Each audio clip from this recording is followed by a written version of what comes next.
আসসালামু আলাইকুম। মাহিগঞ্জ কলেজ রংপুর কর্তৃক আয়োজিত অনলাইন ক্লাসে একাদশ শ্রেণীর সকল ছাত্রছাত্রীকে শুভেচ্ছা, স্বাগতম।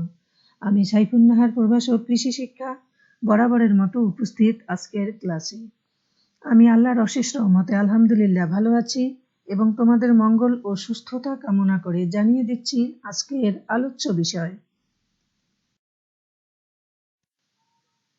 প্রিয় শিক্ষার্থীরা, চলছে কৃষি শিক্ষা প্রথম পত্রের অনলাইন ক্লাস।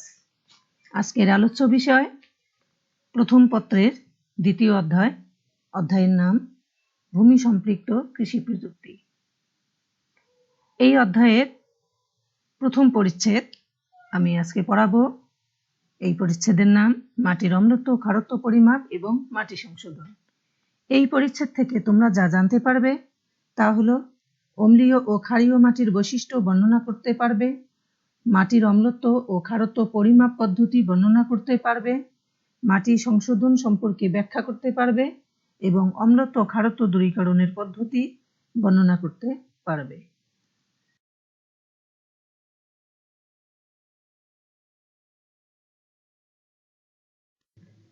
শুরুতেই তোমরা জানবে মাটির অম্লমান বা সয়েল পিএইচ। মৃত্তিকার মধ্যে প্রতিনিয়ত কিছু রাসায়নিক, ভৌত রাসায়নিক এবং জৈব রাসায়নিক বিক্রিয়া ঘটে। এসব বিক্রিয়াকে মৃত্তিকা বিক্রিয়া বা মাটির বিক্রিয়া বলে। মাটির বিক্রিয়াকে পিএইচ এর মাধ্যমে প্রকাশ করা হয় এবং এই পিএইচ কে একটি সমীকরণের আকারে প্রকাশ করা হয়। সমীকরণটি হলো pH = minus log of hydrogen ion. এখানে পি একটি গ্রিক শব্দ পন্ডাস থেকে এসেছে, যার অর্থ ওজন, এবং H+ হলো হাইড্রোজেন আয়ন। এখন এই সূত্র থেকে আমরা যদি সংজ্ঞা বলি তাহলে বলা যায় মাটির দ্রবণে হাইড্রোজেন আয়নের ঘনমাত্রার ঋণাত্মক লগারিদমকে মাটির অম্লমান বা সয়েল পিএইচ বলে। পিএইচ এর মানকে একটি স্কেলের সাহায্যে প্রকাশ করা হয়, তাকে পিএইচ স্কেল বলে। এই স্কেলের মান 0 থেকে 14 পর্যন্ত হয়। এখন জানবে মৃত্তিকার প্রকারভেদ। পিএইচ অনুসারে মৃত্তিকা 3 প্রকার, যথা অম্লীয় মৃত্তিকা বা অ্যাসিডিক সয়েল, প্রসম বা নিরপেক্ষ মৃত্তিকা বা নিউট্রাল সয়েল এবং ক্ষারীয় মৃত্তিকা বা অ্যালকালাইন সয়েল। অম্লীয় মৃত্তিকার পিএইচ মান হচ্ছে 7 এর নিচে, প্রসম বা নিরপেক্ষ মৃত্তিকার পিএইচ মান হচ্ছে 7 এবং ক্ষারীয় মৃত্তিকার পিএইচ মান হচ্ছে 7 এর উপরে। শিক্ষার্থীরা, তোমরা যদি এই 3 প্রকার মাটির পিএইচ মান মনে রাখতে পারো তাহলে মাটি চিনতে আর ভুল হবে না। এরপরে জানবে মাটির অম্লত্ব বা সয়েল অ্যাসিডিটি। মাটিতে হাইড্রোক্সিল আয়নের তুলনায় হাইড্রোজেন আয়নের ঘনত্ব বা পরিমাণ বেশি হলে তাকে অম্লীয় মাটি বলে। আরো সহজ করে বললে বলা যায় যে মাটির পিএইচ মান 7 এর নিচে তাকে অম্লীয় মাটি বলে। সাধারণত পাহাড়ি অঞ্চল, বিশেষ করে সিলেট ও চট্টগ্রামের মাটি অম্লীয় হয়। অম্লীয় মাটিতে চা, কফি, আনারস, লেবু, কমলা লেবু, কাঁঠাল, কলা ইত্যাদি ভালো জন্মে। এবার জেনে নাও অম্লীয় মাটির বৈশিষ্ট্যগুলি। অম্লীয় মাটির পিএইচ মান 7 এর কম হয়ে থাকে। ব্যাকটেরিয়া ও অ্যাক্টিনোমাইসিটিসের কার্যাবলী কম থাকে কিন্তু ছত্রাকের কার্যাবলী বেশি থাকে এই মাটিতে। জৈব পদার্থ সহজে বিয়োজিত হয় না। ক্ষারীয় উপাদান সোডিয়াম, ক্যালসিয়াম ও ম্যাগনেসিয়াম কম থাকে এই মাটিতে। আয়রন ও অ্যালুমিনিয়ামের পরিমাণ বেড়ে বিষাক্ততা দেখা দেয় এই মাটিতে। চুন প্রয়োগ করা ছাড়া এই মাটিতে মাঠ ফসল চাষ করা যায় না। বোরন, জিঙ্ক, কপার ইত্যাদি গৌণ পুষ্টির সহজলভ্যতা বৃদ্ধি পায় এই মাটিতে। অম্ল সহনশীল ফসল যেমন চা, কফি, আনারস, লেবু ইত্যাদি এই মাটিতে ভালো হয়। শিক্ষার্থীরা, তোমরা অম্লীয় মাটির এই বৈশিষ্ট্যগুলি ভালো করে মনে রাখবে। এরপরে তোমরা জানতে পারবে মাটিতে অম্লত্ব সৃষ্টির কারণসমূহ, কজেস অফ সয়েল অ্যাসিডিটি। মাটিতে অম্লত্ব সৃষ্টির বহুবিধ কারণ রয়েছে। তার মধ্যে অন্যতম হল অম্লীয় উৎসশিলা, অধিক বৃষ্টিপাত ও চুয়ানি, অম্লীয় সারের অধিক ব্যবহার, অনুজৈবিক কার্যাবলী, জৈব পদার্থের বিয়োজন, নিবিড় চাষ ও ক্ষারীয় আয়ন পরিশোষণ, মাটিতে চুন ব্যবহার না করা এবং অ্যাসিড বৃষ্টি। শিক্ষার্থীরা, তোমরা এখন মাটিতে অম্লত্ব সৃষ্টির কারণগুলির ব্যাখ্যা শুনতে পারবে। প্রথমেই আসি অম্লীয় উৎস শিলায়। মাটির উৎপত্তির উৎস শিলা যদি অম্লীয় হয় তাহলে মাটিও অম্লীয় হবে। গ্রানাইট, রায়োলাইট, বালিপাথর, নিস ইত্যাদি হলো অম্লীয় উৎস শিলা। এসব শিলায় ক্ষারীয় উপাদানের চেয়ে অম্লধর্মী সিলিকার পরিমাণ বেশি থাকে। এই শিলা চূর্ণ বিচ্ছিন্ন হয়ে মাটি গঠন করলে সিলিকা মাটির দ্রবণে সিলিসিক অ্যাসিড উৎপন্ন করে, যা মাটির অম্লত্ব বাড়িয়ে দেয়। বাংলাদেশের পাহাড়ি অঞ্চলের মাটি এ ধরনের শিলা থেকে উৎপত্তি হয় বলে এ সকল অঞ্চলের মাটি অধিক অম্লীয় হয়। এরপরে আসি অধিক বৃষ্টিপাত ও চুয়ানি। বৃষ্টিবহুল এলাকায় মাটির ক্ষারীয় উপাদান যেমন ক্যালসিয়াম, ম্যাগনেসিয়াম ইত্যাদি বৃষ্টির পানির সাথে চুইয়ে উদ্ভিদের শিকড় অঞ্চলের নিচে চলে যায় এবং সে সমস্ত স্থান হাইড্রোজেন ও অ্যামোনিয়াম আয়ন দখল করে নেয়, ফলে মাটি অম্লীয় হয়। এরপরে রয়েছে অম্লীয় সারের অধিক ব্যবহার। মাটিতে দীর্ঘদিন যাবৎ অধিক পরিমাণে অম্লীয় সার যেমন ammonium sulphate, ammonium nitrate, urea ইত্যাদি ব্যবহার করা হলে মাটির অম্লত্ব বৃদ্ধি পায়। এরপরে রয়েছে অনুজৈবিক কার্যাবলী। মাটিতে বিভিন্ন জীবাণুর শ্বসন প্রক্রিয়ায় কার্বন ডাই অক্সাইড তৈরি হয়ে মাটিস্থ পানির সাথে বিক্রিয়া করে কার্বনিক অ্যাসিড তৈরি হয়, ইহা মাটিকে অম্লীয় করে। জৈব পদার্থের বিয়োজন। জৈব পদার্থ পচে মাটিতে অম্লীয় উপাদান হাইড্রোজেন আয়ন উৎপন্ন করে, যা ক্ষারীয় মাটিকে অম্লীয় করে। এর পরের পয়েন্ট হলো নিবিড় চাষ ও ক্ষারীয় আয়ন পরিশোষণ। কোনো জমিতে ফসল উৎপাদনের নিবিড়তা অর্থাৎ বাৎসরিক উৎপাদিত ফসলের সংখ্যা যত বেশি হবে সে মাটিতে অম্লত্ব বৃদ্ধির আশঙ্কাও তত বেশি হবে। ফসল উৎপাদন মৌসুমে মাঠ থেকে অপসারিত ফসলের মাধ্যমে ক্ষারীয় ক্যাটায়ন অপসারিত হয়, ফলে এদের স্থান হাইড্রোজেন আয়ন দখল করে অম্লত্বের সৃষ্টি করে। এরপরে রয়েছে মাটিতে চুন ব্যবহার না করা। জমিতে চুন ব্যবহার না করায় অম্লীয় উপাদানের পরিমাণ বেড়ে গিয়ে মাটি অম্লীয় হয়। সবশেষে রয়েছে অ্যাসিড বৃষ্টি।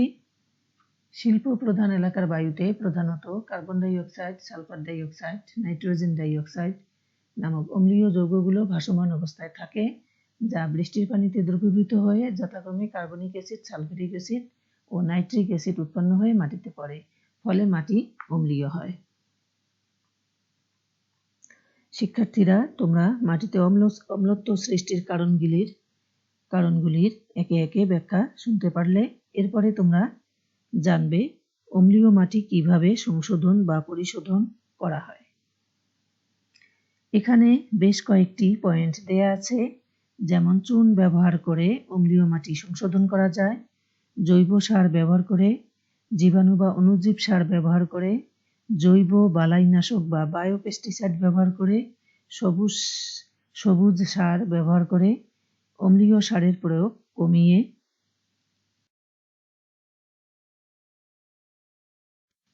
সেচের পানির মান উন্নয়ন করে, কাঠের ছাই প্রয়োগ করে এবং সুষম সার ব্যবহার করে মাটির অম্লত্ব কমানো যায়।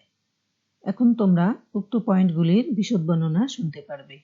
প্রয়োজনে তোমরা এখানে বইয়ের সহযোগিতা নিতে পারো। আমি একে একে তোমাদের সবকটি পয়েন্টের বিশদ বর্ণনা জানাবো। প্রথমেই আসি চুন ব্যবহার করে কিভাবে মাটির অম্লত্ব কমানো যায়। জমিতে চুন প্রয়োগ করে মাটির অম্লত্ব দূর করা যায়। ক্যালসাইট, ম্যাগনেটাইট, ডলোমাইট, কলি চুন, ঝিনুক চুন ইত্যাদি অম্ল মাটির সাথে মিশালে মাটির অম্লত্ব পরিশোধন হয়। চুন ব্যবহার করলে ক্যালসিয়াম আয়ন হাইড্রোজেন আয়নকে প্রতিস্থাপন করে, এতে হাইড্রোজেন আয়নের পরিমাণ কমে হাইড্রোক্সিল আয়ন বেড়ে যায়। মাটির অম্লমানের উপর জমিতে চুন প্রয়োগের পরিমাণ নির্ভর করে। চুন গুঁড়ো করে বা পানিতে গুলে সেচের পানির সাথে প্রয়োগ করা হয়। এরপরে পয়েন্ট হলো জৈব সার প্রয়োগ করে। মাটিতে বিভিন্ন জৈব সার যেমন গোবর সার, কম্পোস্ট সার, কেঁচো সার, খামারজাত সার প্রয়োগ করলে অম্লীয় মাটি নিরপেক্ষ হয়। জৈব সার থেকে উৎপন্ন বিভিন্ন জৈব অ্যাসিড সমূহ মাটির একটি নির্দিষ্ট অম্লমান স্থির রাখতে সহায়তা করে। এছাড়াও জৈব সারের মধ্যে প্রচুর পরিমাণে ক্যালসিয়াম এবং ম্যাগনেসিয়াম থাকে। এই মৌলদ্বয় মৃত্তিকা দ্রবণ থেকে হাইড্রোজেন আয়নকে সরিয়ে অম্লত্ব কমায়। এর পরের পয়েন্ট হলো জীবাণু সার বা অণুজীব সার ব্যবহার করে কিভাবে মাটির অম্লত্ব কমানো যায়। বায়ো ফার্টিলাইজার বা জীবাণু সারের মধ্যে ব্যাকটেরিয়া ও পিট মাটি থাকে। ব্যাকটেরিয়া বাতাস থেকে নাইট্রোজেন সংযোজন করে, এজন্য অম্লীয় রাসায়নিক সার দিতে হয় না, ফলে মাটির অম্লত্ব রোধ হয়। পিট মাটিতে প্রায় 25 থেকে 30% জৈব উপাদান থাকে, যা মাটির অম্লত্ব পরিশোধন করে। এজোলা ও শ্যাওলা দিয়ে তৈরি জীবাণু সার মাটিতে মিশিয়ে দিলে শ্যাওলা ও এজোলা মাটিতে পচে জৈব সার তৈরি করে ও অম্লীয় সার দিতে হয় না, ফলে মাটির অম্লত্ব দূর হয়। এরপরে রয়েছে বায়োপেস্টিসাইড বা জৈব বালাইনাশক বা ট্রাইকোডার্মা ব্যবহার করে কিভাবে মাটির অম্লত্ব কমানো যায়। ট্রাইকোডার্মা হলো একটি উপকারী ছত্রাক যা পরিবেশ বান্ধব বায়োপেস্টিসাইড। মাটিবাহিত রোগ দমন ও মাটির গুণাগুণ উন্নয়নে বিশ্বব্যাপী ট্রাইকোডার্মা সরাসরি মাটিতে ব্যবহার করা হয়। এতে মাটিতে বিদ্যমান উপকারী জীবাণুর ক্ষতি হয় না এবং মাটি সংশোধন হয়। ইহা মাটির গুণাগুণ বৃদ্ধি সহ ক্ষতিকারক রোগের জীবাণু ধ্বংস করে। ট্রাইকোডার্মার জৈবিক কার্যাবলীর জন্য মাটিতে হাইড্রোজেন আয়ন কমে, ফলে মাটিতে অম্লত্ব কমে।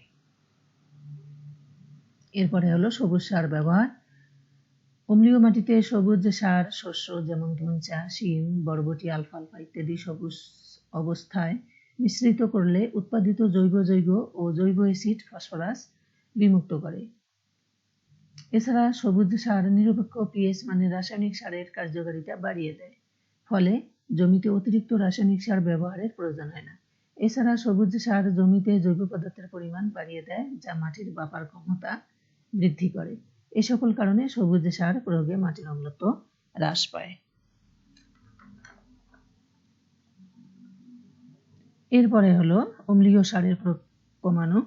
ইউরিয়া, ডাইঅ্যামোনিয়াম ফসফেট ও অ্যামোনিয়া জাতীয় অম্লীয় সার প্রয়োগ না করে বিকল্প সার প্রয়োগ করে মাটির অম্লত্ব কমানো যায়। এরপরে রয়েছে সেচের পানির মান উন্নয়ন করে কিভাবে মাটির অম্লত্ব কমানো যায়। সেচের পানিতে বিদ্যমান অম্লীয় উপাদান দূর করে অম্লীয় মাটিতে সেচের পানির মান উন্নয়ন করে অম্লত্ব দূর করা যায়। কাঠের ছাই প্রয়োগ করে। চুলার ছাইয়ে প্রচুর পরিমাণে ক্যালসিয়াম কার্বনেট থাকায় ইহা জমিতে প্রয়োগ করলে অম্লীয় মাটি ক্ষারীয় হয়। সবশেষে হলো সুষম সার ব্যবহার করে। জমিতে রাসায়নিক ও জৈব সার অতিরিক্ত অথবা কম ব্যবহার না করে সুনির্দিষ্ট মাত্রায় ব্যবহার করলে জমির অম্লমান বজায় থাকে।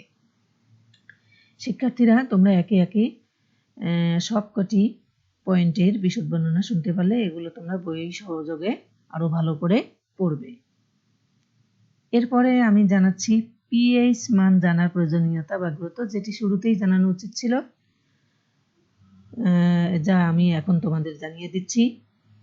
পিএইচ মান যদি আমাদের জানা থাকে তাহলে মাটির উর্বরতা সম্পর্কে ধারণা পাওয়া যাবে, জমিতে কোন ফসল উৎপাদন করা যাবে তার ধারণা পাওয়া যাবে, জৈব সার ও রাসায়নিক সার কি হারে প্রয়োগ লাভজনক হবে তার ধারণা পাওয়া যাবে, মাটিতে বিষাক্ততা আছে কিনা তার ধারণা পাওয়া যাবে, মাটি অধিক অম্লীয় বা তীব্র ক্ষারীয় হলে কোনো ফসলই চাষ করা যায় না সে বিষয়ে সিদ্ধান্ত নেওয়া যাবে, এবং মাটিতে নাইট্রোজেন বন্ধনের অণুজীব সক্রিয় কিনা তাও বোঝা যাবে। তাহলে আমরা একে একে মাটির অম্লত্ব বা সয়েল অ্যাসিডিটি সম্বন্ধে আমরা ব্যাপকভাবে তোমাদেরকে জানালাম। তোমরা এগুলো মনোযোগ সহকারে শুনবে এবং বই সহকারে পড়বে। শিক্ষার্থীরা, সময় কিন্তু চলে যাচ্ছে, কাজেই অলসতা না করে হাতে কলম ধরো, বই পড়ো এবং ক্লাসগুলি ফলো করো। প্রতিদিন ক্লাসগুলি ফলো করলে অবশ্যই এর ফল পাবে। আজকে এখানেই শেষ করছি। ভালো থেকো তোমরা। ধন্যবাদ নিরন্তর।